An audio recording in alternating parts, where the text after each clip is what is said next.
Hello, my friend. Today I will tell you another long-forgotten legend.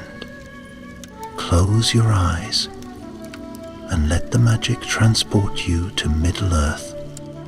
Our journey begins.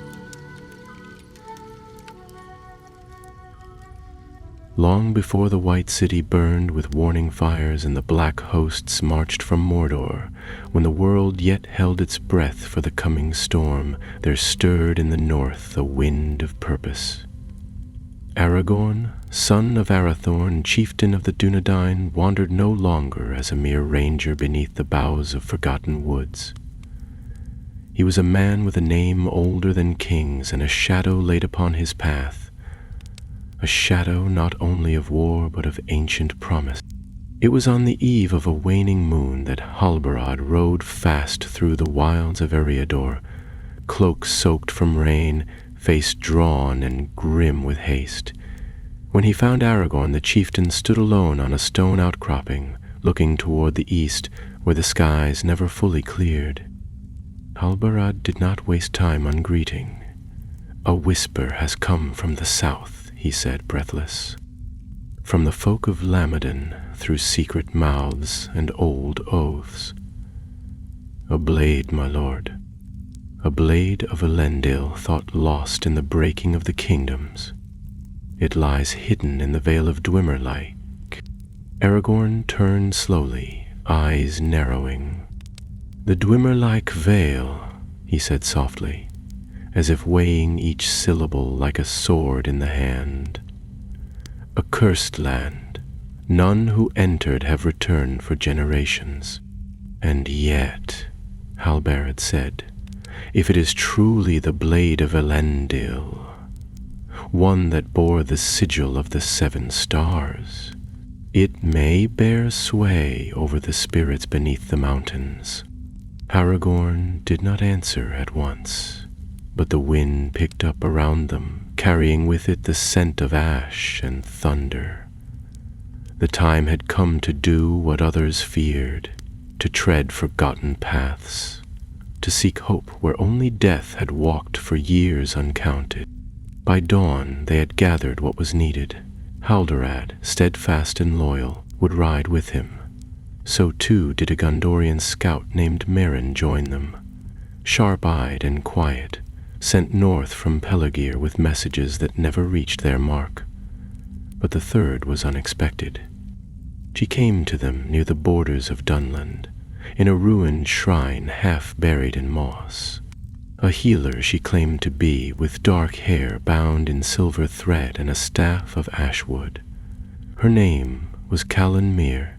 She spoke little of herself, but her knowledge of forgotten lands and lore was undeniable.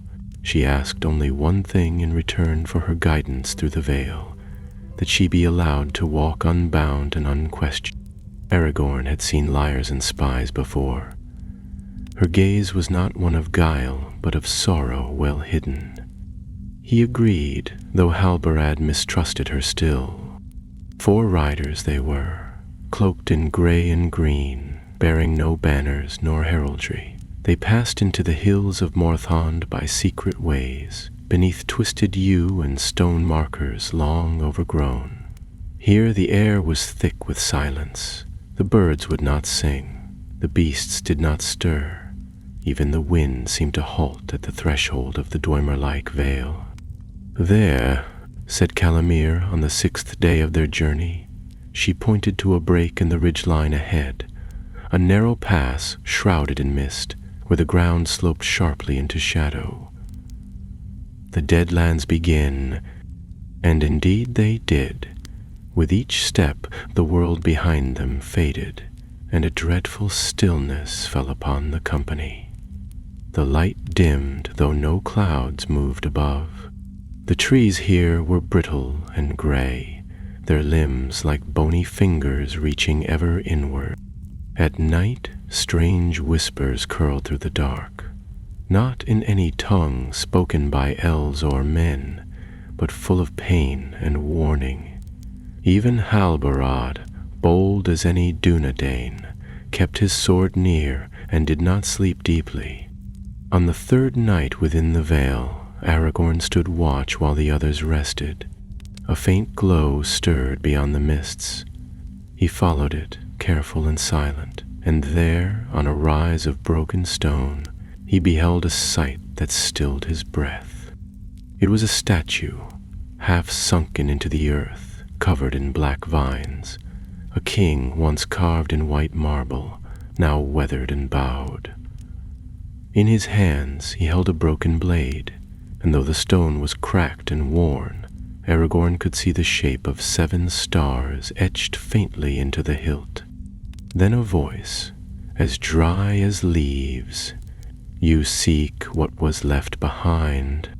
Aragorn turned, hand to sword, but none stood there, only the air curling and cold, heavier than before. "You come with the blood of kings," the voice murmured again, close as breath. "But that blood is burdened." He returned to the others without word. But Calanmir watched him closely and did not speak of what she saw in his eyes. The next day the path grew steeper. Black stone walls rose like claws on either side, and the ground trembled faintly beneath their feet. Merrin, walking just ahead, halted and raised a hand. Before them stood a watchtower, broken and crumbling, its bannerless peak shrouded in mist. Around its base were shattered bones and shattered armor, some ancient, some not. Halbarad knelt by one helm and frowned. "These are not only the dead of old," he said. "Some perished not long ago." Calanmir stepped forward. The tower was once a beacon in the days of Arnor, to mark the edges of the haunted vale. But now it is a place where things gather, things not wholly of this world. As they entered its shadow, the ground darkened further, and the mists grew thick. A chill passed through their cloaks and skin into the very bones. Aragorn paused at the tower's foot. There was something here, a presence, watching. Then Merrin gave a sharp cry, stumbling backward.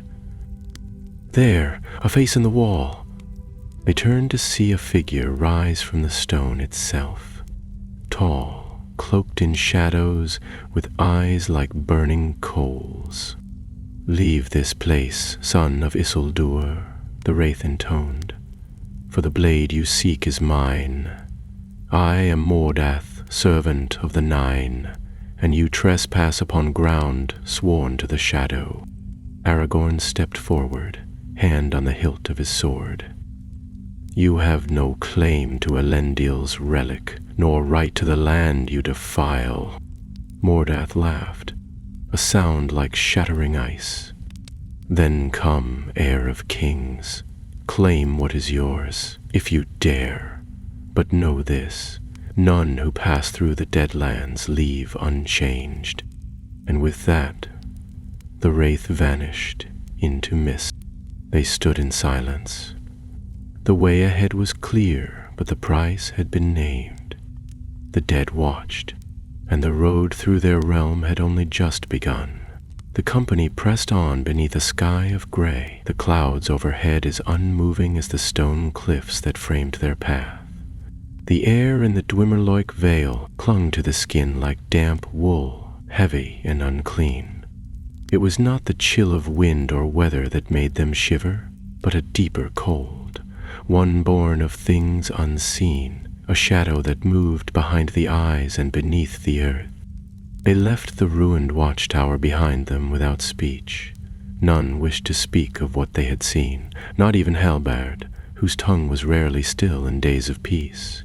The presence of the wraith lingered in their minds like a foul scent.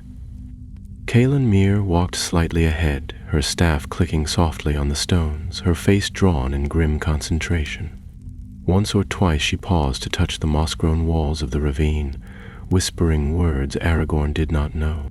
"What do you seek in the stone?" he asked her quietly.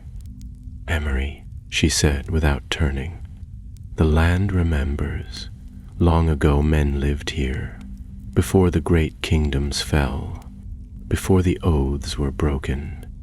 Their voices are still caught in the roots and the rock, if you know how to listen.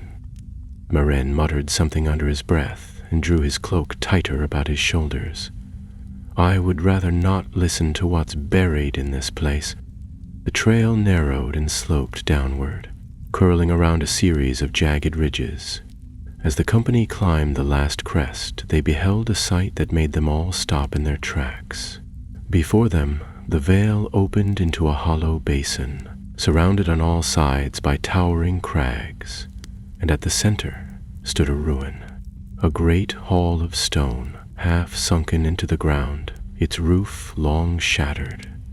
Black ivy coiled up its pillars like strangling hands, but even in decay it bore the mark of Númenórean craft. Great statues lined its crumbling path, and at its peak, above the broken archway, the faded sigil of Elendil could still be seen. 7 stars, about a single crown. This is it, said Halbarad in a low voice. The Hall of the Forgotten Kings. They made camp beneath the arch of an overhanging cliff away from the main hall. No fire was lit, though the night was bitter. The stars above were pale, as if dimmed by a veil. That evening, Aragorn examined the map Maren had brought, its ink faded and flaking. He traced the line toward the hall, noting the seal marked near its inner court. The blade lies beneath, he said, a crypt or a vault. Guarded, Callanmere added, without looking up from her sharpening stone. By what? Asked Maren, already knowing the answer.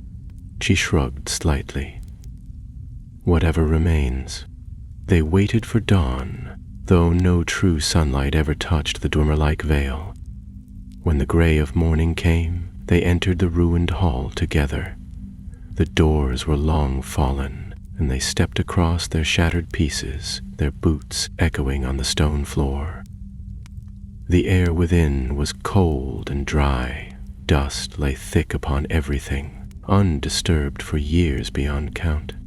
They passed beneath vaulted arches and through silent corridors lined with empty niches, until they came to a stair spiraling downward. Each step groaned beneath their weight, as if warning them to turn back. At the bottom, the path split in two. One way led into darkness, and the other into a chamber where a soft green glow pulsed like a heartbeat. It was Maren who stepped toward the light first, sword drawn. This way, he called. The others followed, weapons ready. They entered a round chamber carved from black stone. In the center stood a pedestal, and upon it, wrapped in decaying cloth and bound in silver chains, lay a sword. Aragorn stepped forward. He could see the symbols now, etched in gold along the blade's length. A star, a tree, and a crown. The symbols of the House of Elendil. The hilt was worn, but the craftsmanship was unmistakable. This is it, he said. The blade of Fornost, lost in the wars of Arnar.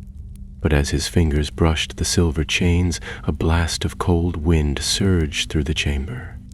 The torchlight flickered violently, and the shadows on the walls deepened. From the far side of the room, a form emerged, not through a door or hall, but out of the very stone. Mordath. The wraith's form was clearer now, clad in a blackened cloak that moved like smoke, with a helm that shimmered with unnatural light.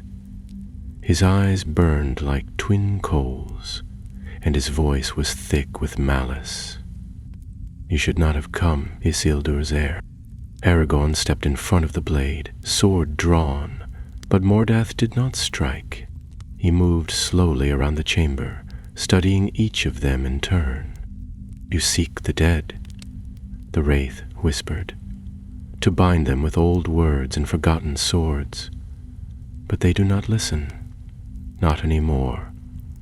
Their oaths have faded, like your blood." Halbarad raised his blade. "Then why do you guard this relic? If it holds no power, let us take it and go." Mordath's laughter echoed through the room, loud and bitter. "Because I remember what you have forgotten. That blade was forged in fire and sorrow, and only in sorrow shall it be claimed." Without warning, the wraith struck. A wave of darkness swept from his outstretched hand, flinging Halbarad across the chamber. Meran lunged forward, his blade slashing through smoke, but it met no flesh. Mordath vanished and reappeared behind him, grasping the scout's shoulder with a hand like ice. Meran cried out, his strength draining at once. Aragorn acted swiftly. Drawing Anduril, he called upon the light of the west. The sword shimmered with a white fire as it met the wraith's blade. The two clashed in a storm of sparks and shadow. The chamber shook. Dust fell from the ceiling, and the chains around the relic blade rattled as though alive. Mordath howled in rage and faded once more into mist. The silence that followed was sudden and deep. Halbard lay groaning, but alive. Mirren was pale, his skin touched with a ghostly pallor, but he still breathed. Aragorn looked to Callanmere, who stood beside the pedestal, her hand over the relic blade. She spoke a word, one that none of them understood, and the silver chains fell away. The sword was free, but as Aragorn reached for it, Callanmere caught his arm. "Once taken," she said, "it cannot be returned. This blade bears not only the strength of kings, but the sorrow of their fall. It will mark you." "I am already marked," Aragorn said, and took the blade into his hands. The weight was terrible, not in the steel, but in memory.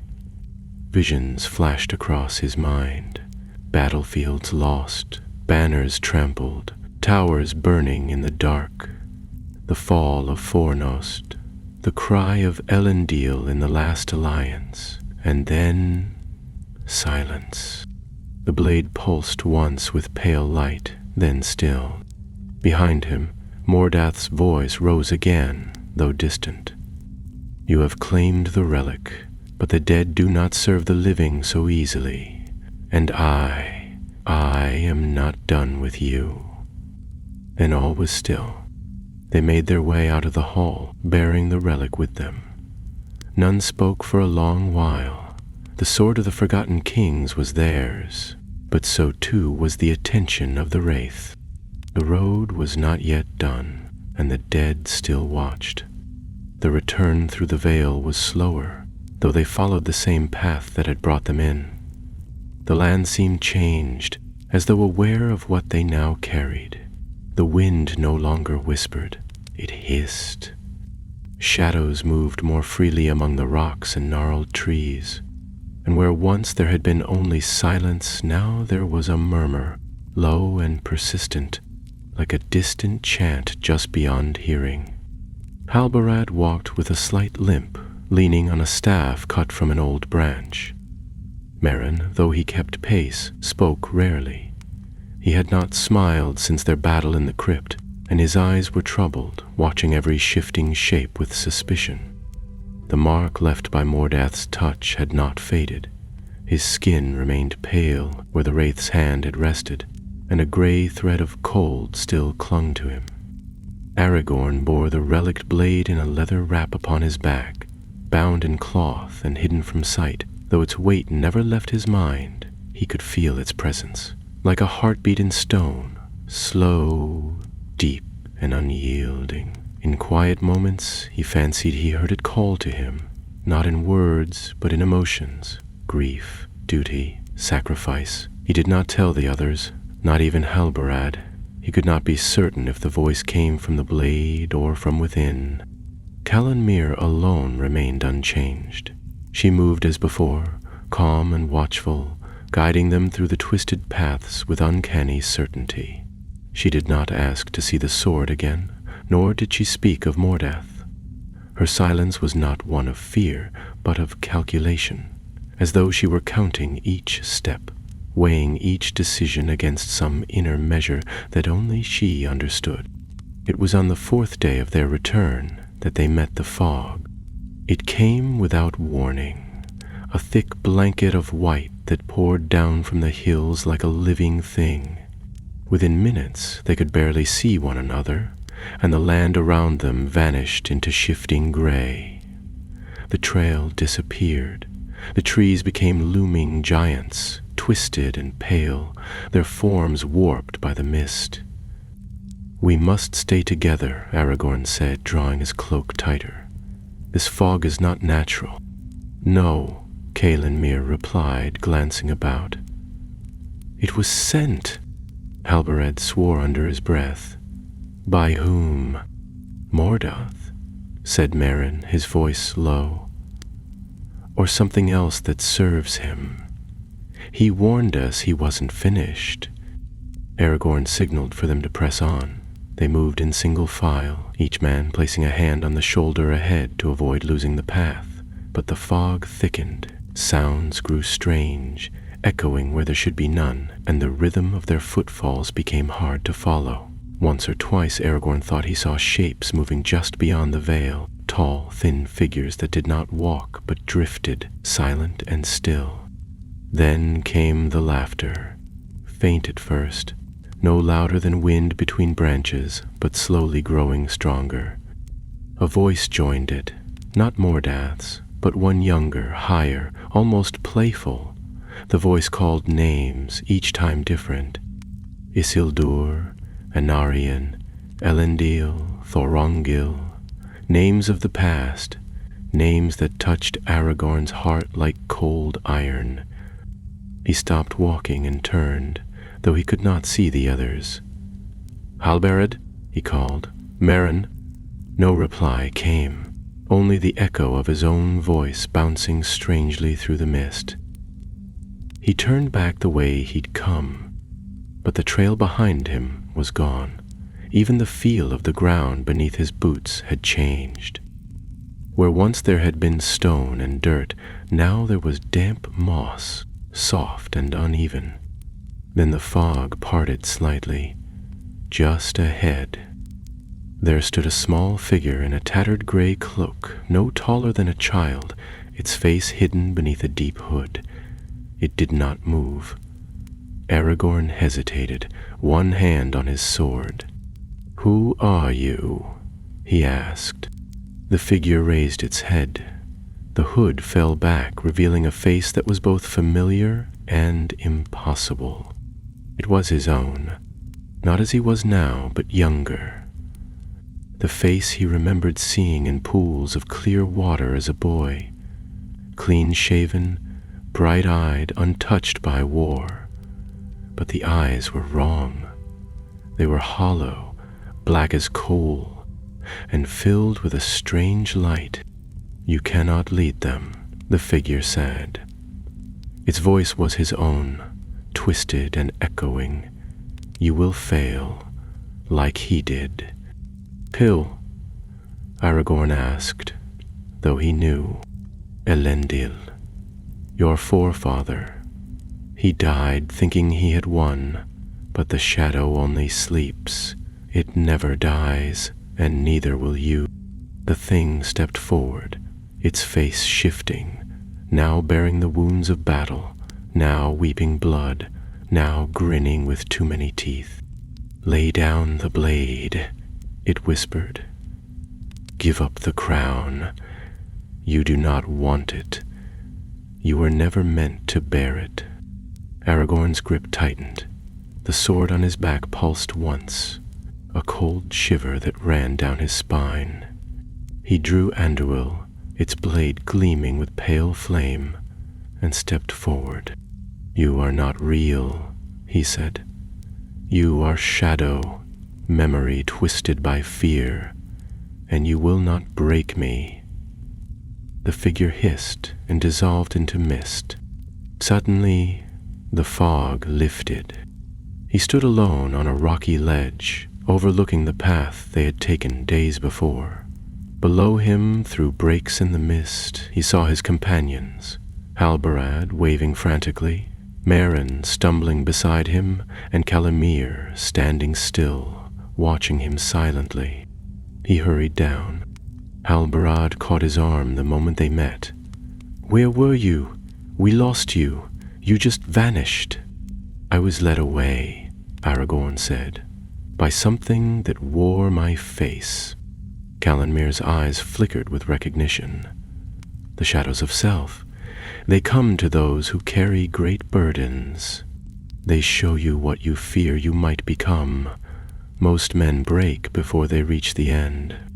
"I did not break," Aragorn said. "No," she agreed, looking at him strangely. "But you came close." That night they did not sleep. The mist had gone, but its memory lingered, and the fear it had stirred did not fade. They sat together beneath an overhang of stone, speaking little. Merrin's hand trembled now when he reached for his water flask, though he tried to hide it. Halbarad, ever watchful, cleaned his blade without pause, as though trying to will away the weight of the veil. Aragorn sat alone, gazing eastward. The blade of Fornos rested beside him, still wrapped. He had not looked upon it since the crypt, but he could feel it there, whispering in his thoughts. Its presence was a burden, not of evil, but of expectation. It was a symbol, a key to something greater, and it had awakened things best left sleeping. Calimere came to him before dawn, kneeling beside the fireless circle. "We must leave the vale by sunset," she said, "or the land will begin to close behind us. This place does not let go easily." "I know," Aragorn said, his voice low, "but I fear we are not alone." "You are not," she answered. "Mordath is still hunting, and now that you bear the blade, he will not let you go easily." Aragorn looked at her, studying her face in the dim light. "You know more of this place than you've said, more of him. Who are you truly?" Calimere met his gaze. For a long moment she said nothing. Then, softly, she replied, "I am one who remembers, and that is all you need to know."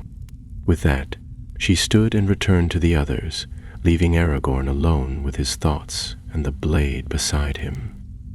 As the first light of morning touched the peaks above the vale, a cry rose in the distance, faint and echoing, not the call of a beast, but of something older, more terrible. The hunt had begun. By mid-morning, they had broken camp and resumed their journey, the trail winding upwards through jagged hills and sharp clefts of rock. The vale stretched behind them like a scar upon the land, veiled once more in its perpetual mist. The blade remained wrapped in cloth upon Aragorn's back, but even so it seemed to weigh more with each step, as though the relic had begun to draw the shadow toward them. The sky remained colorless, not quite day, not quite dusk. The company spoke little, their voices kept low and brief, for the air carried sound too easily, and echoes here often returned with strange twists. Once Halbarad paused to study the ground and frowned. "Their tracks," he muttered, crouching beside a patch of damp earth where boot prints led off toward a narrow gorge. "Not ours. Fresh." Merrin looked over his shoulder. "Could be the wraiths." "No, these are made by men, 5, maybe 6, and they've not gone far." Aragorn knelt beside him, eyes narrowing as he traced the impressions. They were shallow, quick steps, with narrow spacing between each. Whoever had passed here had moved lightly and in haste. He studied them a moment longer, then stood. "They're scouts," he said. "Or thieves. Either way, they're following us, perhaps drawn by the same whisper that brought us here. Caelan said nothing, but her hand tightened around her staff. They pressed on with greater speed, ascending toward a cleft in the cliffs where the path narrowed to a single line of stone, barely wide enough for 2 men to pass abreast. Below, the land fell away into a deep ravine, filled with crooked trees and strange shadows that moved without wind. The company moved cautiously, every footfall placed with care. It was not until they reached the far side that they were ambushed. A sudden shout rang out from the rocks above, and stones came tumbling down in a shower of dust and debris. Arrows whistled through the air. Merrin cried out as one grazed his shoulder, and Halbarad flung himself against a nearby boulder for cover. From the ledges overhead, a group of cloaked figures descended, not orcs, but men, their faces hidden behind scarves and their weapons rough but sharp. Aragorn reacted without hesitation. He drew Anduril, its pale blade gleaming like a silver flame, and parried the first strike from a curved dagger with ease.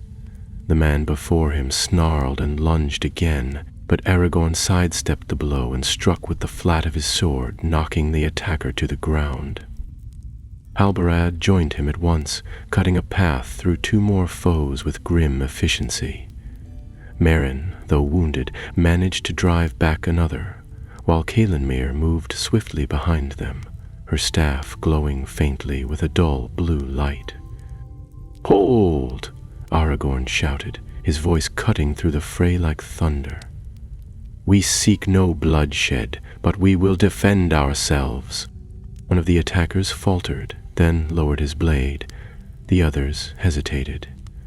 At last a tall figure stepped forward from the shadows, casting back his hood to reveal a gaunt, sun-darkened face and sharp gray eyes. "You carry the blade," the man said, pointing to the cloth-wrapped bundle upon Aragorn's back. "We saw it in the mists. You walk with death beside you. That sword belongs to the land." Aragorn did not lower his weapon. "It belongs to the house of Elendil, and I am his heir." "Then you bring doom upon us all," the man replied. "That blade was buried for a reason. Its power is not for any living man to wield." "We did not come to awaken old curses," Aragorn said. "We came because the war in the east grows darker, and there are forces rising that will not spare your people or your shadows. I will not yield this sword, not to you, nor to any who seek it for fear alone." There was a long silence. The men atop the rocks did not move, but neither did they attack. The leader studied Aragorn's face, as if searching for some hidden truth. At last, he sheathed his blade. "My name is Tereth," he said. "We are the Grey Watchers, descendants of those who fled the fall of Arnor. We live in secret, guarding the old places. You have stirred something in the Vale. The wraith you fought, Mordath? We know his name. He was once a man of our blood, a traitor." "Then you know what he seeks," Caelan said quietly, "and what he will do to get it." Tereth nodded grimly. "He walks between life and death, and he is not the only one. There are others, dark spirits bound to him, feeding on sorrow and fear. They gather in the hollow, where the earth breaks and no sun shines." Aragorn exchanged a glance with Halbarad. "Then that is where we must go." Tereth frowned. "You will not return." "Perhaps," Aragorn said, "but this road must be taken. If the dead are to be summoned, if the Oathbreakers are to be swayed to stand against the enemy, they must see that a king yet lives who will not falter." Tereth said nothing for a long moment. Then, slowly, he reached beneath his cloak and drew forth a token, a small silver pendant in the shape of a 7-pointed star. He handed it to Aragorn. Take this. It was forged in Fornost long ago. It may grant you passage through the hollow. The spirits there remember the sigil, but beware. Memory is not always mercy. The Grey Watchers melted into the rocks soon after, vanishing as swiftly as they had come. Merrin bound his wound with a strip of cloth and grimaced, but said he could walk. Halbarad tested his sword, finding it untouched, and Calimere remained silent, as though listening to a voice none of them could hear. They journeyed east once more, now descending into a land that grew ever darker. The wind turned sour, and the ground beneath their boots began to change, softening from stone to ash and soil that clung to them like tar. Strange growths sprouted along the cliffs, white twisted vines that curled around rocks and seemed to recoil at their touch. The hollow, Tareth had said, was where the earth broke, and as the hills fell away before them, they saw what he meant. The land opened into a vast chasm, wide as a river and twice as deep. Black cliffs descended into a valley choked with mist, and at its center stood a structure unlike any they had seen. A circle of standing stones, massive and ancient, ringed with iron chains that led into the sky and disappeared. Within the circle, the ground glowed faintly, a dull red, like embers smoldering beneath the surface. "That is no temple," Merrin whispered. "It's a prison." "No," Aragorn said, his voice tight. "It is a door." They descended into the hollow, the wind howling around them as though the earth itself mourned what they had come to wake. The token of Fornost lay cold in Aragorn's palm, and the blade of the king's pressed against his back with a weight that spoke of battles yet to come. The Oathbreakers stirred beyond the veil, and Mordath waited in the dark. But still they walked forward. There was no turning back now. The hollow was a place of forgotten light and unyielding silence. As the company made their way down the last twisting path into the chasm, even their footsteps began to fade, swallowed by the ashen earth. It was not just quiet. It was wrong. No breeze stirred the dead grass. No birds flew above the cliffs. It was as if sound itself had been banished, leaving only the steady beat of 4 hearts that dared to tread where none should walk. The ring of standing stones loomed larger with every step, their surfaces weathered and blackened by age. They stood like sentinels, crooked and tall, bound by rusted chains that creaked faintly despite the still air. No one spoke, not even Halbarad, whose courage was like iron, nor Merrin, whose eyes had not rested since the mist had claimed them days before. Calimere walked ahead of them all, her cloak trailing behind her like a shadow that would not lift. She moved with purpose now, no longer the uncertain guide of earlier days. She knew this place, that much was clear. As they approached the circle, Aragorn slowed. His hand brushed the cloth-wrapped relic blade at his back. It was colder now, as though reacting to what lay ahead. He turned to Calimere. "This place, what is it?" he asked, keeping his voice low. She stopped, not looking back. "It is where the pact was broken," she said, "and where it may be mended." Halbarad stepped forward, glancing uneasily at the nearest stone. "And what is bound beneath it?" Calimere's gaze lifted to the black sky above. They called it the Heart of the Hollow. In the days before Gondor rose, before the great cities fell, the mountain clans swore their loyalty to Elendil beneath these stones. When the hour of need came, they turned away. Their oaths were forged here. And now they haunt the paths of the dead, Aragorn said quietly. "Waiting." Calimere nodded. "Waiting for a king who dares to claim their shame." They stepped into the circle together. The air within the stones changed at once. It pressed against them, thick and heavy, as if they had plunged into deep water. The light dimmed, though no clouds passed overhead. At the center of the ring stood a raised platform, little more than a slab of stone with a hollow at its heart. A basin lined with silver runes. When Aragorn drew near, they flickered faintly, as if sensing his presence. He reached into his cloak and drew forth the token Tareth had given him, the 7-pointed star of Fornost. The moment it touched the runes, the basin filled with light. A pale flame rose, hovering above the stone. It gave off no heat, yet it held the weight of power. Old, deep, and sorrowful. Galenmir's voice was steady as she stepped to Aragorn's side. Speak their names if you know them. Call to them as king, not warrior, and bind not their service with threat, but with hope. I know no names, Aragorn said, glancing at the flame. Only that they turned away in fear, and that their fear doomed us all. Then speak of what is to come, she said. Let them see it. Let them choose. Aragorn placed the relic blade upon the stone beside the flame. He unwrapped it slowly, letting the light of the pale fire touch its surface. The sword gleamed like starlight caught in steel. Then he raised his voice, not in anger, but with calm authority.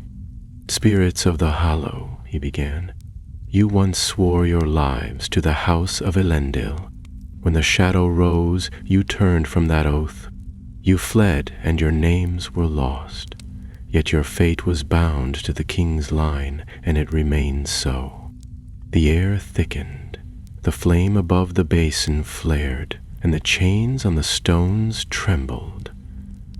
A sound rose from below, a groan, long and deep, like a sigh from the earth itself. I do not come to punish, Aragorn continued, nor to bind by fear. The darkness returns. Sauron gathers his armies to the east. He will come for the free peoples, for Gondor, for Rohan, for the north. You were given a choice once. I give it again. Stand with me now. Answer your oath freely, and you shall be redeemed. The silence that followed stretched so long that even Halbarad shifted uneasily. Then the ground shook. The stones vibrated, the chains snapping taut. Shadows rose from the cracks in the earth, not swiftly, but slowly, like mist rising from a still lake. Figures began to take form, tall, cloaked in gray, their faces hidden beneath pale helms. Hundreds of them, perhaps more, surrounding the circle and watching in utter silence. Aaron's hand moved to his sword, but Aragorn raised a hand to still him. The ghosts made no move to attack.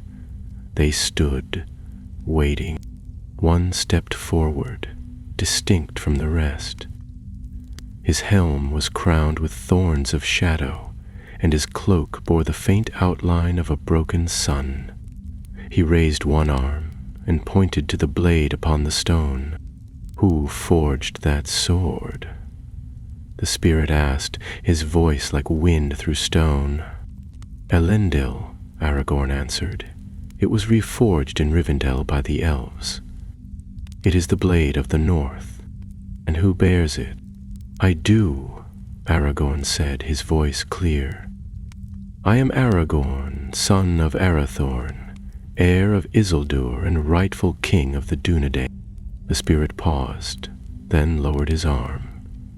Long have we waited, he said, and long have we despaired, but now the blade shines again. He turned to the gathered spirits. Will you follow him? There was no cheer, no shout, only silence. Then the spirits knelt one by one. a sea of gray shadows bowing before the flame. Aragorn felt a chill pass through him that was not fear, but a weight, the weight of oaths accepted. "They will follow," said the spirit. "But the road you walk will pass through fire and ruin, and not all who walk it will survive. I ask no promise of safety," Aragorn replied, "only that we stand together." The spirits bowed again. Then, as suddenly as they had come, they faded, drawn back into the earth, leaving only the flickering flame and the whisper of wind. Halbarad exhaled. "Well, that went better than I feared." Merrin, still pale, shook his head. "Better? They're ghosts, Halbarad. We just allied ourselves with a horde of ghosts. Better than being torn apart by them," the Dunedain muttered. Aragorn lifted the blade from the stone, the silver runes beneath it fading. He rewrapped it carefully and turned to Calimere. "It is done." She nodded, though her eyes lingered on the basin. "For now. But Mordath will know. He will not allow the Oathbreakers to pass into the world without resistance. He will come." "Then let him," Aragorn said. "He has haunted the edges long enough. If he means to strike, let it be now, before we reach the living." They began the climb out of the hollow before dusk, moving swiftly through the craggy pass that led toward the western rise. The blade pulsed faintly with each step, and the path behind them no longer felt empty. The Oathbreakers followed, unseen but present, bound by the weight of promise. When they reached the high ridge overlooking the vale, Aragorn looked back one last time. The standing stones were nearly lost in shadow, but the basin still glowed faintly with fire. The earth was changed. The dead had heard his call, and far off, beyond the black cliffs, a new sound had begun to rise, a cry like steel scraping stone, followed by the howl of wind. Mordath had awakened, and he was coming. They descended the ridge without rest, for the wind behind them had begun to shift, no longer a cold and silent thing, but sharp, erratic, full of voices just beyond hearing. Halbarad paused only once to glance back at the hollow, and his expression darkened as he murmured under his breath, "There's something moving behind the stones." Aragorn didn't need to look. He could feel it too. Something had stirred in the black depths, something that followed, but not among the dead they had summoned. This presence was darker, heavier, and far less bound by any oath. By the time they reached the base of the slope, the vale was cloaked in a false twilight. Though it was not yet night, the sky had grown gray and dim, and the light seemed to shun the path ahead. The trees, twisted and bone-pale, bent toward the trail as if listening. No birds flew, no insects buzzed. Even their horses, tethered beneath a lean bluff where they had left them days before, shifted uneasily and snorted with alarm when the company approached. "We must ride swiftly," Aragorn said as he untied the reins of his steed. "There will be no shelter once we leave the hills, and I would rather not meet whatever stirs behind us while still in the open." Halbarad nodded grimly, already astride his mount. "Then let's be gone from this cursed place." Calimere mounted without a word, but her gaze lingered on the cliffs. Her knuckles were white where they gripped the saddle, and though she had not spoken of fear once since they entered the vale, there was a tension in her posture now that none of them could ignore. Merrin, pale and still nursing the wound from the ambush, mounted last. He said nothing, but his eyes flicked constantly between the trees, as though expecting them to move. They rode hard, pressing east toward the long slope that would lead them out of the Dwimmerleik Vale and into the foothills beyond. For a time the path was clear, the land opening into a wide ravine flanked by black cliffs, with only the wind and the sound of hooves to accompany them. But as the sun lowered behind the mountains, the shadows thickened, and a strange pressure began to build in the air. At first, it was only a faint, like the distant drone of insects. Then it grew stronger, vibrating through the ground, making the horses shudder and toss their heads. Halbarad reined in sharply and turned in the saddle. "We're being followed," he said. "I can feel it." Aragorn slowed and looked back. At first, there was nothing. Only the empty pass winding behind them, fading into mist. Then, from that mist, a shape emerged. Tall and black, it hovered above the path, its form cloaked in shadow, its face hidden behind a helm that glowed with a dim crimson light. "Mordath," Caldenmere whispered. "He's come." The wraith moved without haste, gliding above the earth. Behind him came more figures, dark, thin shapes with flickering eyes, not of the Oathbreakers but something fouler, spirits twisted by long hatred and the power of Mordor, bound to the will of their master and driven by hunger. "Ride!" Aragorn shouted and spurred his horse forward. The company thundered down the trail, hooves striking sparks from the stone. Behind them, the wraith gave a long, echoing cry, and the spirits surged forward like a black tide. The path narrowed again, leading into a cleft barely wide enough for 2 horses abreast. The walls rose sharply on either side, trapping them in a channel of rock and shadow. The sound of pursuit grew louder, a cold shriek that pierced the ears and made the blood chill. Suddenly, the horse beneath Merrin stumbled. The scout cried out, falling hard to the ground as his mount shrieked and bolted ahead. Halbarad wheeled around at once, dismounted, and ran back to lift him. "Go," he shouted to Aragorn. "Get the sword out of here." But Aragorn had already turned. He dismounted in a fluid motion, drawing Anduril, its pale light flaring in the dusk. He moved to Halbarad's side, just as the first of the spirits reached the pass. They were like smoke, their limbs trailing into tendrils of black mist, but their claws were sharp and real. One lunged at Halbarad, but Aragorn drove his blade through it, and the spirit screamed, twisting into nothingness. Callanmere raised her staff and struck the ground with its tip. A pulse of silver light burst outward, sending several of the spirits reeling back. She moved beside Merrin, dragging him upright with surprising strength. "We need cover," she shouted. "There's a hollow ahead, a cave in the cliff face." "I see it," Halbarad shouted back, pointing toward a dark opening near the base of the right-hand wall. They half-carried, half-dragged Merrin toward it, the spirits closing in from all sides. Aragorn brought up the rear, fending off the advancing shadows, his sword a blur of flame in the gloom. The moment they passed into the cave, Callanmere spun and raised her staff. She uttered a word in a sharp, ancient tongue, and a flash of blue-white light filled the entrance. The spirits recoiled with shrieks of pain, unable to cross the threshold. Inside, the cave was narrow but deep, its walls damp and cold. The air smelled of stone and age, and the only sound was the ragged breathing of the company. Merrin slumped against the wall, clutching his side.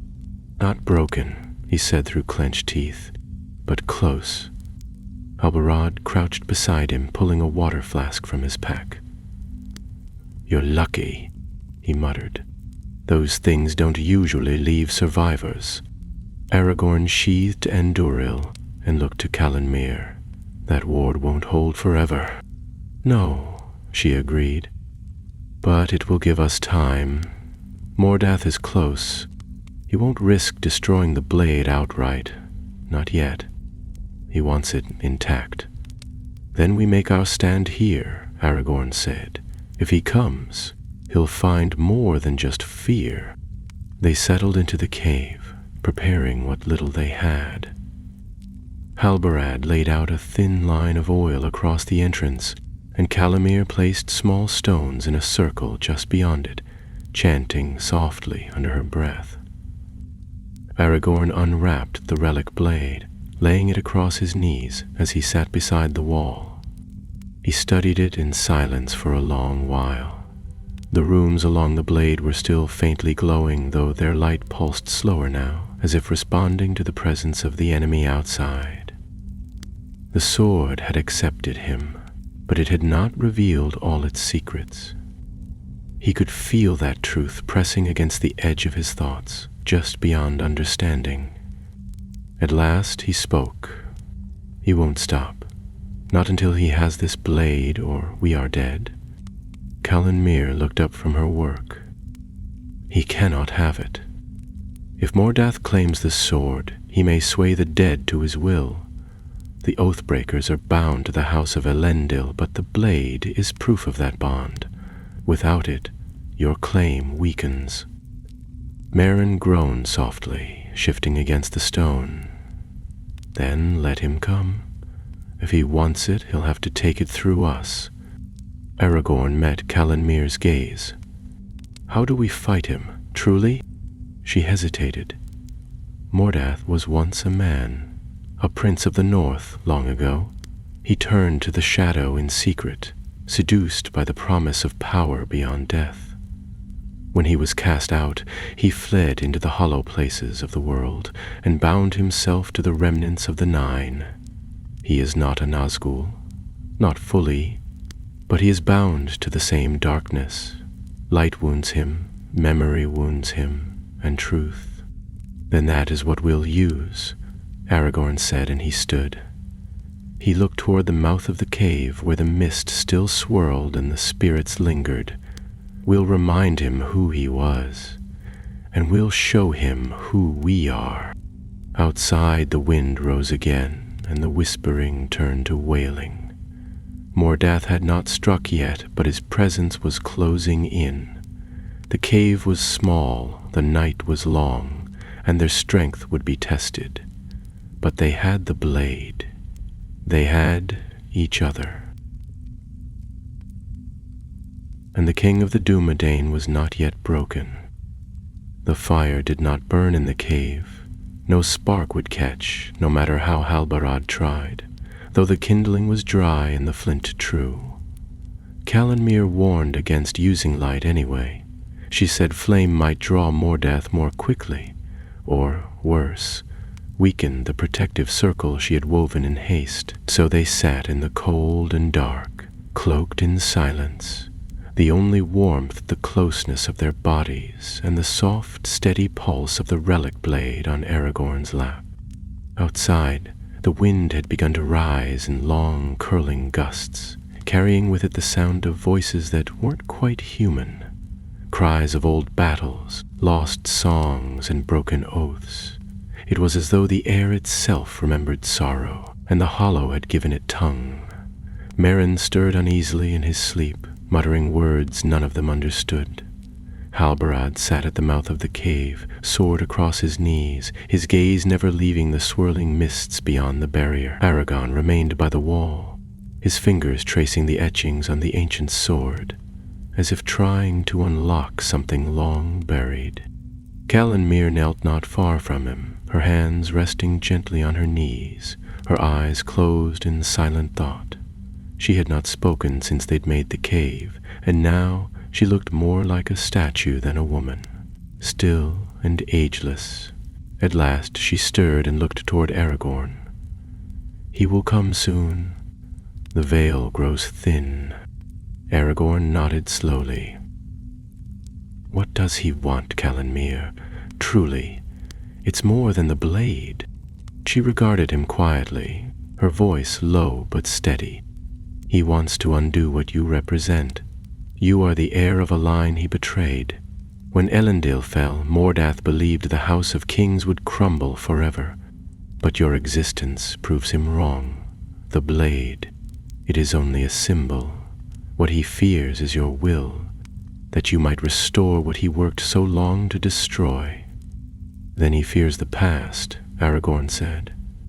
No, she replied. He fears the future. The relic blade pulsed again, and outside the barrier, the wind stopped all at once. The silence was deeper than before, so complete it pressed against their ears. Halbarad stiffened, rising slowly to his feet. He's here. They moved to the cave mouth together, weapons drawn, hearts thudding. The mists parted like curtains, and from them stepped Mordath. His figure was tall and lean, wrapped in a cloak of swirling black that did not flutter with the wind. His helm, shaped like the skull of some ancient beast, glowed faintly with crimson light, and his hands, long and clawed, hung loosely at his sides. Around him drifted a score of spirits, twisted remnants of men and beasts, their forms ever shifting. But Mordath stood still, gazing at them with eyes that burned without flame. Aragorn, he said, his voice like iron dragged across stone. Son of Arathorn, thief of oaths, bearer of lies. Aragorn stepped forward, the relic blade still sheathed but visible across his back. I bear the truth, he said calmly. Truth you abandoned. There is no truth, Mordath hissed, only power and who dares to take it.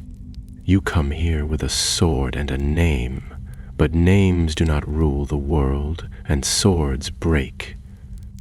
You broke your oath, Aragorn said, his tone hardening. You fled your people. You bound yourself to shadows, but you can no longer hide in the ruins of your shame. Mordath's form flickered briefly, as though the words had struck some deeper part of him.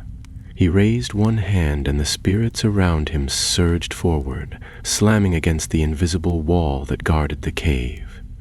The barrier flared with blue-white light, holding firm, but the pressure was immense. Halbarad gritted his teeth and steadied his stance, while Merrin groaned and forced himself to his feet, sword drawn though his legs trembled. You cannot win, Mordath said, stepping closer to the barrier. You think yourself strong because you carry a blade and wear a crown in waiting. But kings die, Aragorn. They always die, and their names turn to dust. Aragorn stepped closer. He could see the faint outline of a face beneath the helm, not skeletal or monstrous, but once human, twisted by years beyond counting. You remember it, he said. Don't you? The light, the banners of the north, the tower of Fornost. You stood there once, beneath a sun that had not yet faded. You were not always this. Mordath's hand clenched into a fist. The spirits shrieked again, and the cave itself shook. Kalinmir stepped forward and raised her staff, planting it into the ground. A wave of energy pulsed from its tip, driving the spirits back momentarily. I remember nothing, Mordath growled. I shed that name long ago. You remember? Aragorn pressed, drawing the relic blade at last. Its silver edge blazed with sudden brilliance, casting light across the cliff face and throwing shadows into retreat. And that is why you fear me? Mordath fell silent, staring at the blade. For the first time there was no hatred in his posture, only stillness. Then he laughed, softly, then louder, until it echoed through the canyon like the tolling of a twisted bell. You speak well, heir of Isildur, he said, his voice cold. But words are not enough. If you would claim the oaths of the dead, then prove yourself. The barrier flickered, weakened by his will. The light dimmed and the spirits surged forward again. Aragorn raised the blade, and the fire in it flared so bright it cut the mist in half. "Then I shall," he said. "Face me." The barrier shattered. Wind roared into the cave, and the shadows followed. Halbarad stood fast, fending off the first of the spirits with sweeping strikes. Merrin moved to Calanmir's side, defending her as she called forth spells from the deep roots of old magic. Aragorn charged. He met Mordath at the edge of the clearing, blade clashing with dark steel that formed in the wraith's hand like smoke solidifying into iron. Sparks flew, and the impact rang across the cliffs. The wraith moved with unnatural speed, his strikes a blur, each blow heavier than the last. Aragorn fought with focus, his grip unshaking, his blade shining with every parry and counter. The others could not help him now. The duel drew them away from the cave, across the ridge, into a hollowed rise where the ground split and stones jutted like broken teeth. There, under the black sky, Aragorn and Mordath fought, man against shadow, heir against traitor. "You are not your forefathers," Mordath hissed, locking blades. "You are alone." "I am never alone," Aragorn replied, and drove him back with a blow that shattered the ground beneath their feet. From the cliffs above, a low sound began to rise. A deep, thunderous call that shook the earth. Shapes emerged from the shadows along the ridge. Tall, gray figures clad in the remnants of ancient armor, their eyes glowing faintly. The Oathbreakers had come, and they had answered the call. The Oathbreakers descended like a tide, not rushing, not crying out, but moving with the solemn certainty of those bound by purpose. Their forms were vague at the edges, cloaked in the same gray mist that had haunted the vale, yet their movements were measured, deliberate, almost regal. No longer did they drift like lost souls, they came now as an army, ancient and bound, summoned at last by a voice they could no longer deny. Mordath stepped back, his blade still held high, his burning gaze shifting from Aragorn to the spectral host that closed in from every side. The fire in his helm pulsed faster, and the darkness that clung to his form deepened, drawing the shadows around him like a cloak. "They will not save you," he snarled, voice low and cold. "They are mine." "No," Aragorn said, the relic blade still raised its light unwavering. "They were never yours. You broke the oath. I renew it." The ghosts gathered on the rocky slopes, silent as snowfall. Among them stood the one Aragorn had first spoken to, the tall figure with the crown of thorns, now clearer in form, his face that of a proud warrior from a forgotten age, sorrow etched into every line. He stepped forward and raised an incorporeal hand. "We are bound no longer to Mordath," he said. "You called us and we answered. The blade you bear is the sign of the king. The time has come to repay our debt." Mordath screamed, and the very air seemed to ripple. The spirits around him convulsed and shrieked, some torn apart by his fury, others driven mad and twisted. He turned to the spectral army, raising both arms, and the mist above swirled into a spiral of blackness. "You think this ends here?" he bellowed, his voice no longer that of a man but of something deeper, older. "You think to banish me with light and names and fading memories? I am the last breath of the old betrayal. I am what your oaths created." Aragorn stepped forward, standing between Mordath and the Oathbreakers, the blade gleaming with a steady light that did not flicker, did not wane. "You are nothing," he said clearly. Not a king, not a servant, only a shadow of a choice long past, and today that shadow ends. With a cry he charged. The clash that followed was not like any before. Blade met shadow, steel against sorrow, and the wraith's dark form lashed out with claws of smoke and fire. Aragorn met each blow with the strength not only of his arm, but of his lineage, each strike of the relic blade shining brighter as it cleaved through the black mists. Around them, the Oathbreakers formed a ring, their ghostly presence pulsing with energy, strengthening the flame within the sword. Mordath reeled, struck again and again, his form flickering and reforming, less solid each time. The helm cracked under a mighty blow, revealing part of a face beneath. Once noble, once young, now stretched and torn by ages of regret. "You could have been great," Aragorn said between blows. "You could have stood at Elendil's side. You chose fear, you chose silence. I chose to survive." Mordath roared, lunging forward with a final desperate sweep of his shadow blade. Aragorn ducked low, pivoted and drove the relic blade upward in a wide arc that cleaved through Mordath's chest. There was no blood. There was no scream. Only silence, and then a blinding pulse of white light. The wraith staggered, his form unraveling, pieces of shadow peeling away like torn cloth. His helm fell, shattering upon the stone. The wind howled once, then vanished. Mordath looked up, his eyes, now pale and empty, locking with Aragorn's. "I remember," he whispered, and then he was gone. His form collapsed into mist, and the shadows fled with him. The air cleared, the ground steadied, the chill lifted. The Oathbreakers stood still for a long moment, and then the tall warrior stepped forward once more. "It is done," he said quietly.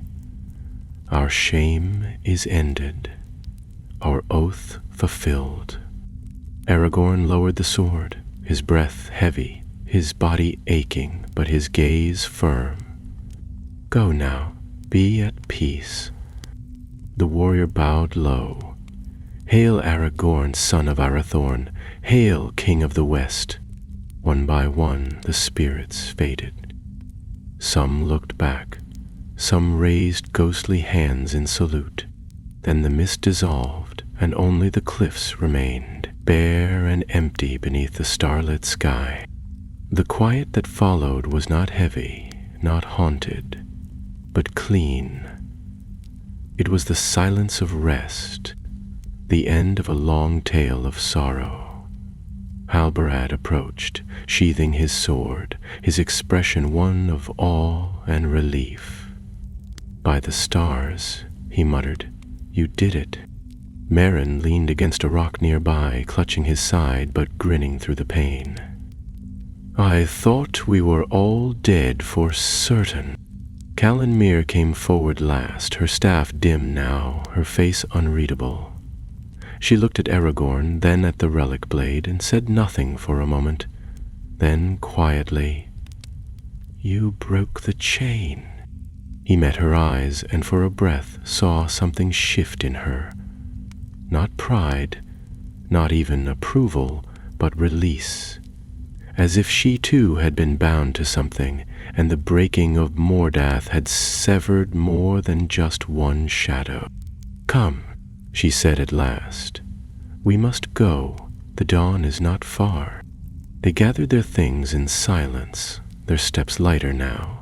The veil, though still barren and gray, no longer pressed in on them. Even the twisted trees seemed less ominous. As they walked, Aragorn kept the relic blade close, wrapped again, but no longer heavy with sorrow. It had fulfilled its purpose. Its weight now was only steel, not memory. They rode out of the Dwimmerlake Vale, just as the first light of morning broke across the eastern sky, staining the clouds with hues of gold and crimson.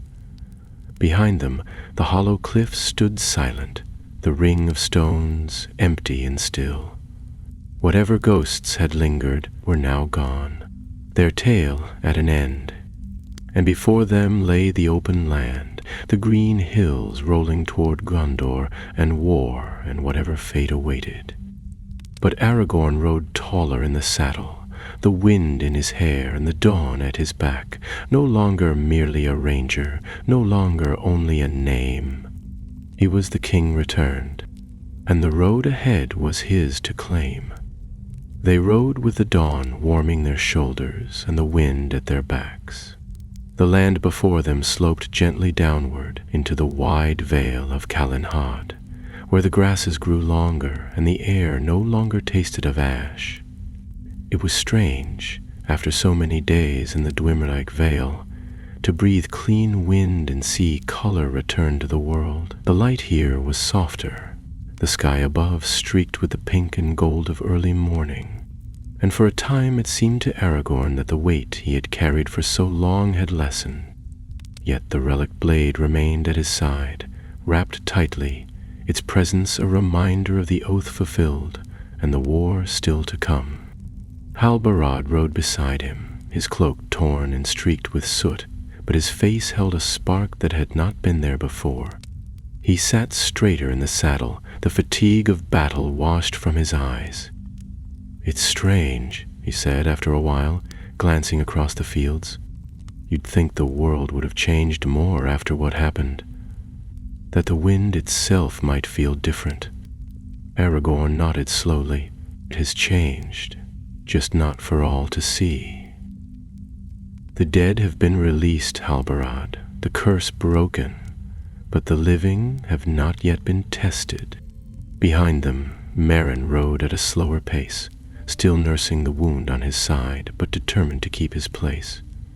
He had tied a fresh bandage across his ribs and gritted his teeth through the pain. Calamir brought up the rear, silent as always, her cloak fluttering lightly behind her. She had said little since Mordath's fall, and though her face was calm, Aragorn had seen her staring westward more than once, as though something yet lingered in the mountains behind them. They passed through old paths that once belonged to the kingdom of Gondor, now overgrown and broken. Stone pillars, long crumbled, peeked through thickets of ivy and moss. A dry well stood near a withered oak, its stones carved with the fading sigils of forgotten lords. The ruins of the north lingered here like whispers, too faint to trouble most, but not Aragorn. He felt them all. They marked the lives of his forefathers, the height from which the kingdoms had fallen, and the price of reclaiming what was lost. By midday they reached the edge of the plains, where a narrow stream curled between two low ridges. Here they stopped to water the horses, and Aragorn knelt beside the stream, washing the dust from his hands. The coolness of the water was sharp, and as he looked down he caught sight of his reflection, older now, sterner than when they had set out. There was a line across his brow he did not remember earning, and his eyes seemed deeper, shadowed. The weight of kingship did not sit lightly. As he stood, Calanir approached, her staff held loosely in one hand. "You are not finished," she said quietly. The blade was recovered. The dead answered, but that was only one shadow. The greatest still lies ahead. "I know," he said, his gaze turning south. "The armies of Mordor stir. I have felt it for weeks. The eye has turned east, but not forever. Soon it will turn west again." She studied him for a long moment, then reached into her satchel and withdrew a small cloth bundle. When she unwrapped it, a small silver circlet gleamed in the light, simple in design but old, the metal worn smooth with age. "This was forged for the heir of Isildur," she said, "not to crown but to mark. A sign to those who would doubt your claim." Aragorn hesitated. "Where did you get this?" "It was kept by the Watchers of the Hollow," she replied. passed down through those who remembered the true bloodline. They waited for someone who would bear both the sword and the name, and now they have seen him. He took the circlet in both hands. It was heavier than it looked, the metal cold against his skin. He did not place it on his brow, not yet. He would not wear it until the time was right, until the White City called. But he held it close, and for a moment he could almost hear the songs of Númenor on the wind. They set out again before the sun could begin to fall, riding across the green plains toward the south road. The land here was wild but fair, touched only by the hooves of deer and the wind through tall grass. Yet even in this peaceful place, signs of unrest could be seen. At dusk, they passed a burned-out cottage, its roof collapsed and its walls blackened by fire. Merrin dismounted to inspect it, and when he returned, his face was grim. "Orcs passed through here," he said. "Days ago, perhaps. No bodies, but there was a struggle. They're scouting further west than I thought." "Then Gondor must be warned," Halbereth muttered. "We cannot afford to be silent now." "We won't be," Aragorn said. "But we must move carefully. The relic blade is not just a weapon, it's a symbol. If the enemy learns we carry it, he'll send more than shadows." Night fell slowly, and they made camp beneath a low rise, where the trees formed a quiet grove. Calanmir tended to Merrin's wounds again, applying a salve that smelled faintly of pine and something older. Halbarad scouted the edge of the wood, setting simple snares more out of habit than hunger. Aragorn remained at the fire's edge, not sleeping, his thoughts drifting toward the south. He thought of Minas Tirith, its white walls gleaming beneath the stars. He thought of Rohan, of Theoden and the riders of the Mark, and he thought of the people who did not know the war had already begun. Farmers, craftsmen, children, who would soon be caught in a storm not of their making. They would look for a king, for a banner to rally beneath, and he would be ready. When dawn came, they were already riding. The south road unfurled before them like a ribbon of faded stone, guiding them toward the heart of Gondor. The fields were quiet still, but the sky above held the hint of storm clouds brewing on the horizon. Behind them, the Deadlands slept once more. The Oathbreakers had passed beyond the Vale, and Mordath's name would fade from the songs of men. But the shadow that rose in the east had not yet fallen, and Aragorn knew that his journey was far from over. He was no longer merely a ranger in the wilds. He bore the sword of kings, the name of a line unbroken, and the hopes of a world that had nearly forgotten the light. Ahead, there would be war, and in that war, his true test would begin. The days passed in a steady rhythm of hoofbeats and wind. The south road led them across long stretches of open land, where the grass bowed in waves and the sky hung vast above them, streaked with high clouds and the distant cry of hawks. Though they rode swiftly, there was a quiet in their journey now, a stillness in the air that had not been there before.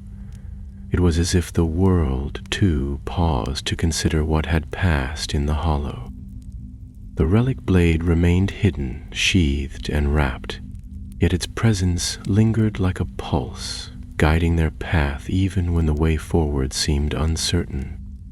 Halbarad rode just behind Aragorn, his brow shaded by the wide brim of his hood.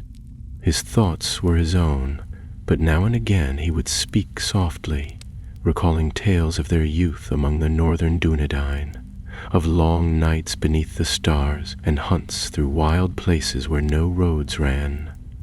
Merrin, though still sore, had regained much of his strength and often rode ahead to scout the path, ever alert for signs of danger. He did not smile often, but there was a steadiness in him that had grown since the battle, a quiet determination that went deeper than wounds or weariness. Calanmire remained the most unchanged. She moved with the same quiet grace as before, speaking little but watching everything. At night, when the others slept, she would sit with her staff across her knees, eyes open, always listening. Aragorn had come to trust her silence more than the words of most. She seemed tied to something deeper than even the relic blade, to the land itself, or perhaps to the memory of things that had been long buried. Whatever her purpose, she had not turned from them when the shadows rose. That alone was enough. On the 5th day, the land began to shift. The road narrowed and curved through a series of low hills, where the earth grew stony and the wind carried the sharp scent of pine. Here, the remnants of ancient walls rose from the underbrush, moss-covered stones that once formed the borders of forgotten settlements. As they passed, Aragorn noticed old carvings on some of the stones. Stars, trees, and crowns, symbols of the northern kingdoms that had faded into ruin. He paused once to touch one, pressing his hand against the cold surface, and felt the echo of a world that had almost vanished. "We're nearing the Watcher's Hollow," Calanmire said that evening as they made camp near a grove of alder trees. "If we take the eastward fork tomorrow, we can reach Linhir before nightfall. The river crossing there will save us a day's ride toward Pelargir." "Do you think the roads beyond are safe?" Halbarad asked, glancing at the darkening sky. "There have been whispers of raiding parties south of the Anduin." Calanmire shook her head. "Safe? No, but they are not yet closed. Gondor still holds the southern marches, though barely. If we are swift, we'll reach friendly ground before the next full moon." Aragorn said nothing. He stared into the small fire, his fingers resting on the hilt of Anduril. The sword, though not the relic, had grown lighter in his hand since the duel with Mordath, as though its spirit had sensed the change in him. He had crossed the threshold now, no longer walking only in the shadows of kings, but forging his own legend, one step at a time. That night, he dreamed of the White City. He saw its towers gleaming beneath a rising sun, its walls white as snow, its banners snapping in the wind. He stood before the gates, but the doors did not open. Instead, a voice called from within, a voice old and proud and filled with sorrow. "Not yet," it said. "Not until the flame is tested." He woke before dawn, heart beating fast, the words echoing in his ears. The others were still asleep, and the fire had burned low. Only Calanmire remained awake, watching the eastern sky. "You heard it," she said softly as he sat up. "Didn't you?"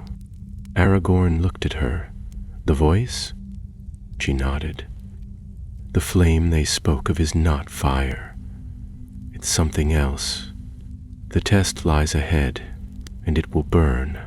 He didn't ask how she knew. At this point, her knowledge of such things no longer surprised him. He only nodded and began to prepare for the road.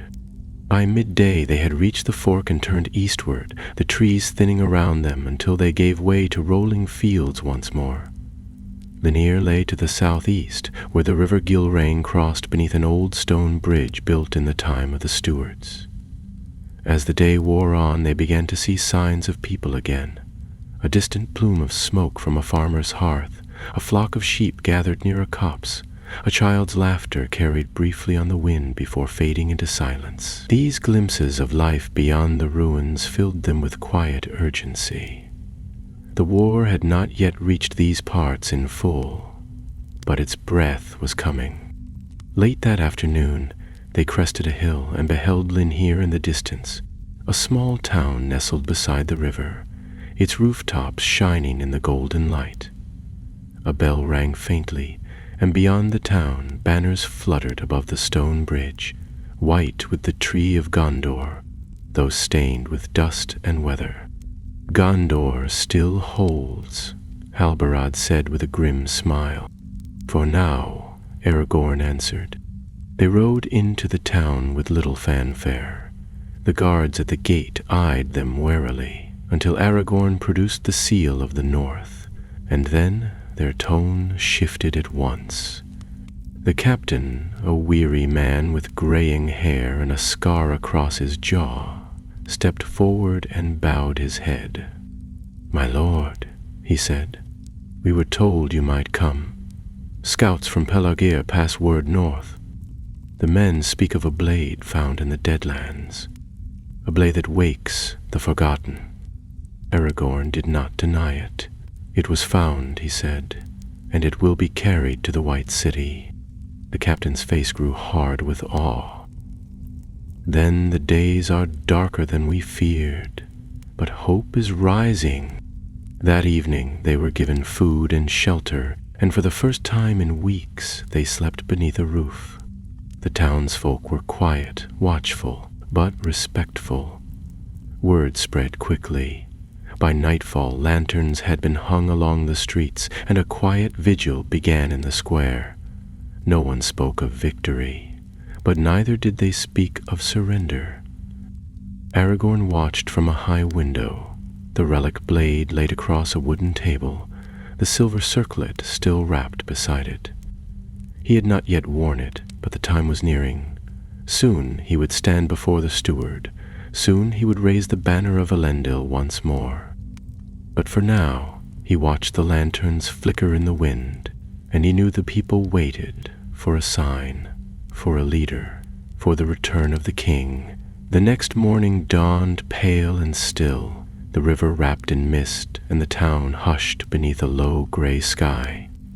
Aragorn rose early before the others, and walked alone to the river bank. The grass was wet with dew, and the stones beneath his boots slick with moisture, but the quiet suited his thoughts. A relic blade hung sheathed across his back, and the silver circlet, still unworn, remained in his satchel.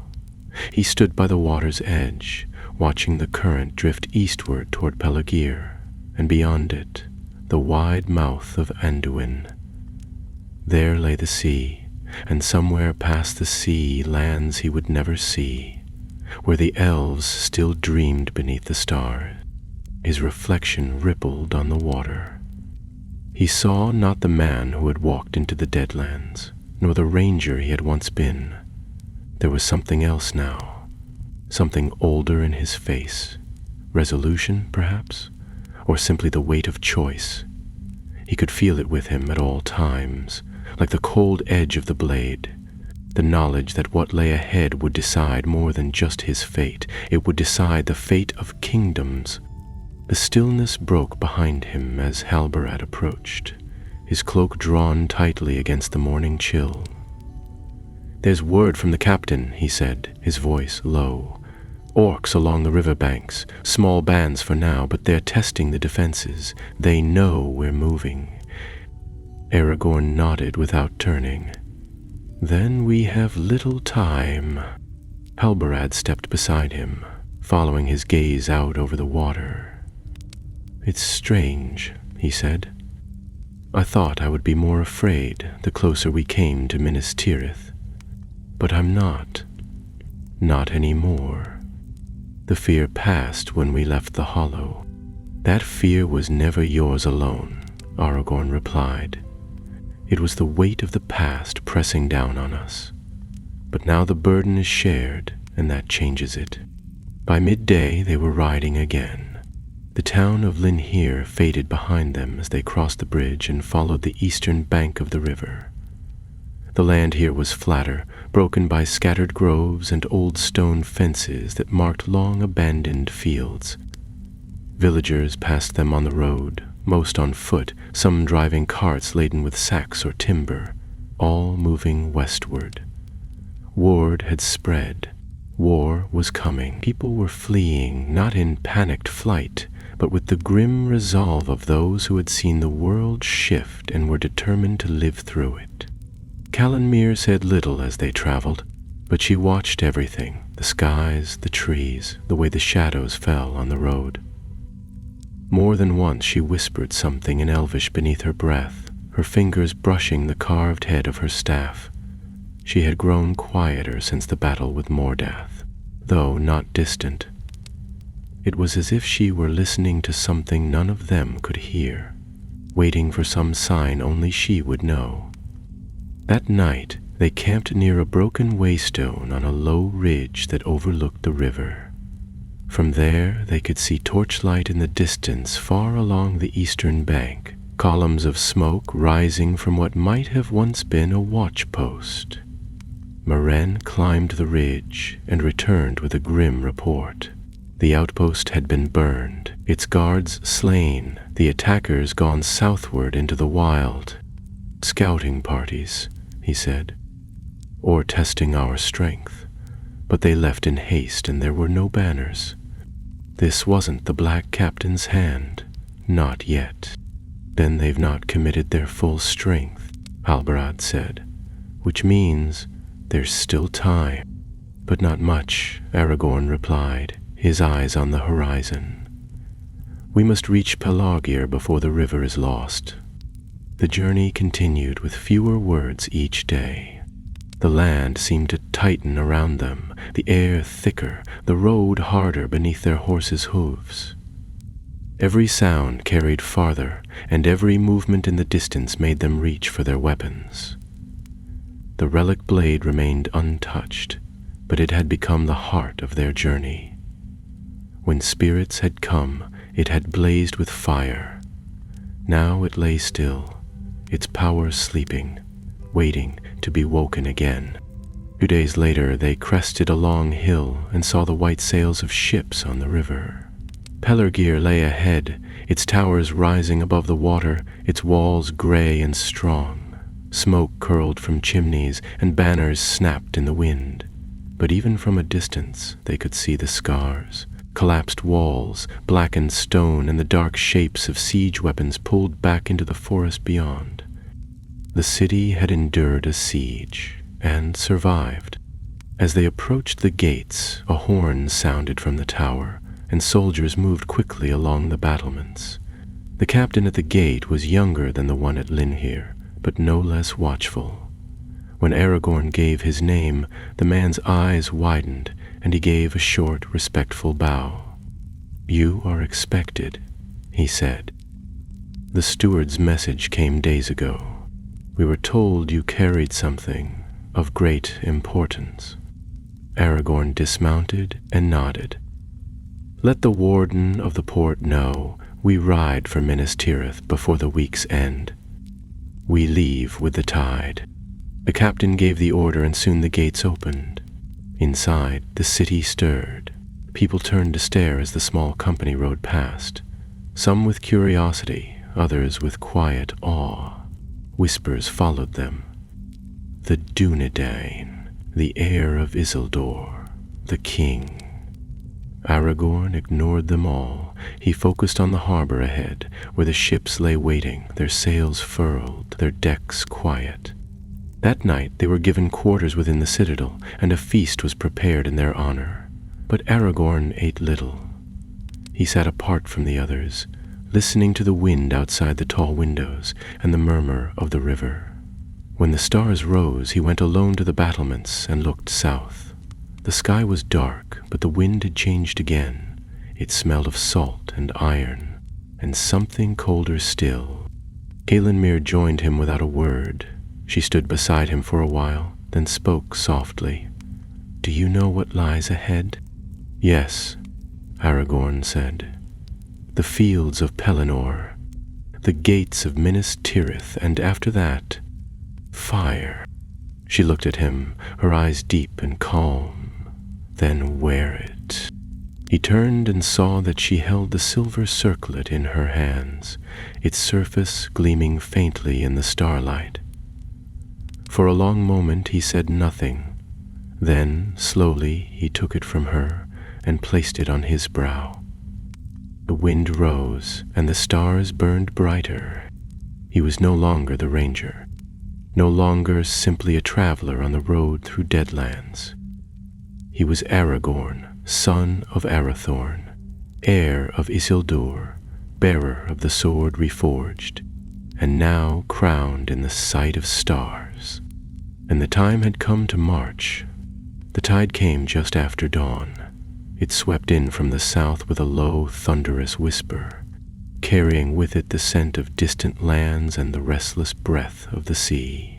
The sails of the great black ships unfurled in the wind, snapping and billowing above the quiet bustle of the port. The dock hands moved with quiet precision, lashing down supplies, checking the rigging, their eyes often drifting to the tall figure who stood at the prow of the lead vessel. Aragorn stood still as stone, the silver circlet resting upon his brow, the relic blade secured beneath his cloak. The ship beneath his feet was a sleek vessel of Gondorian make, built for speed as well as strength, and its dark hull gleamed with oil and salt.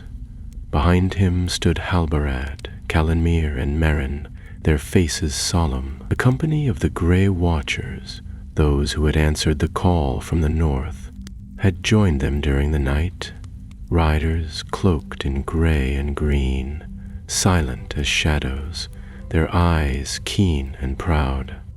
The wind caught the sails and lifted them high. The ship rocked gently, eager to be loosed from its moorings. A horn sounded on the tower above, deep and long, and the gates of the port were opened. The river spread wide before them, silver in the morning light, curving east toward the Anduin and the war that waited at its heart. Aragorn turned to the captain. Cast off. The moorings were released, and slowly, with a creak of timber and the groan of ropes, the vessel slid away from the dock. The other ships followed, forming a long procession behind, black sails rising like storm clouds against the pale sky. People gathered along the quay, watching in silence. Some held torches, others banners, but most simply stood with their hands clasped, their eyes fixed on the man who bore the crown of the North. As the ships gathered speed, Aragorn remained at the bow. He said nothing, but he felt the shift within him. Not a fight, not a rush of courage, but a calm, resolute certainty. The journey through the Deadlands had forged something new in him, something steadier than steel. He no longer questioned whether he was meant to take the path ahead. He only questioned what price it would demand. The voyage downriver was swift.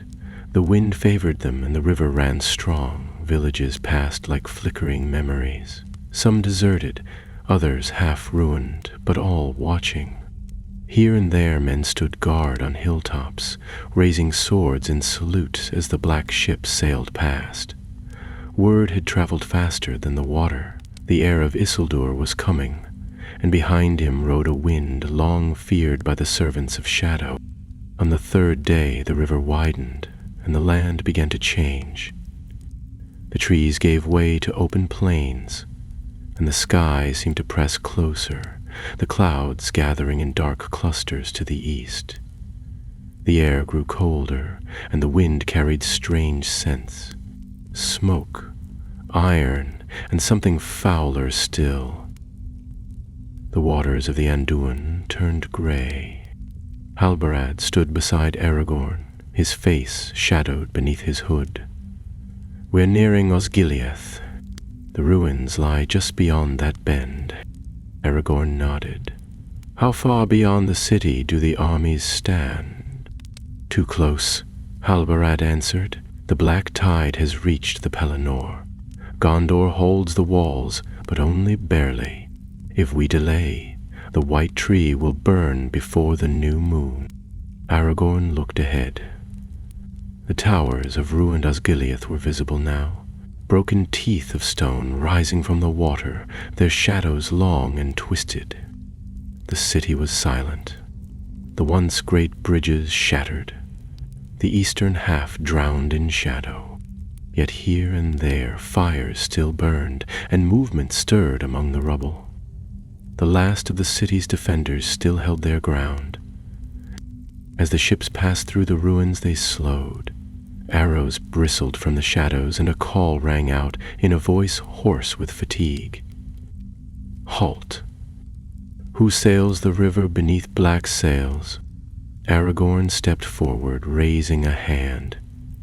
Aragorn, son of Arathorn, heir of Isildur and rightful king of the West. Lower your bows. We do not come to bring death, we come to end it. There was a pause, then a cry. Let them pass. Cheers broke from the soldiers on the shore. Tired, ragged cheers from men who had seen too much and hoped for too little. As the ships glided past, Aragorn raised his hand in silent salute. Their eyes followed him as if watching something remembered from an old song, a light thought lost.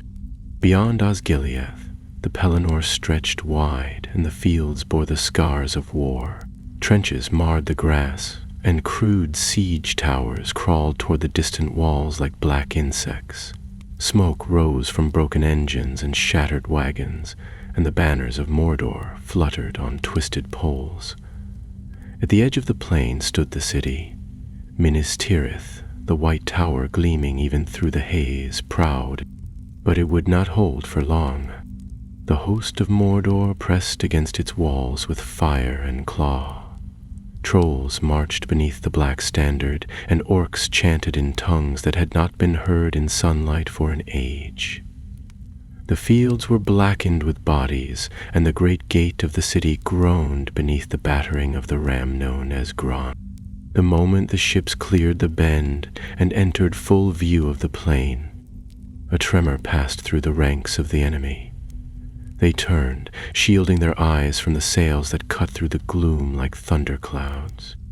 From the towers of the city, horns rang out, desperate and high. Aragorn drew Anduril. The blade flared with white fire, brighter than any torch, and he raised it high above his head. "To me, Dumadane," he cried. "To me, men of the West. This day we ride not for glory or conquest, but for the dawn, for Gondor, for the White Tree." And the answer came, not in shouts, but in movement. The black ships crashed upon the shores, and from them poured the grey watchers, the warriors of the north, and the free men of the south who had sworn to follow their king. Calanmir leapt ashore with a cry, her staff blazing with pale light, and Halbarad rode beside her, sword drawn, his voice raised in defiance. Aragorn strode from the prow to the field, the crown upon his brow and Anduril in hand. And every step rang with the thunder of returning hope. The army of Mordor faltered. The eye turned, and the road through the Deadlands ended, not in despair nor in silence, but in fire, and the rising voice of the West reclaiming its name. The king had come.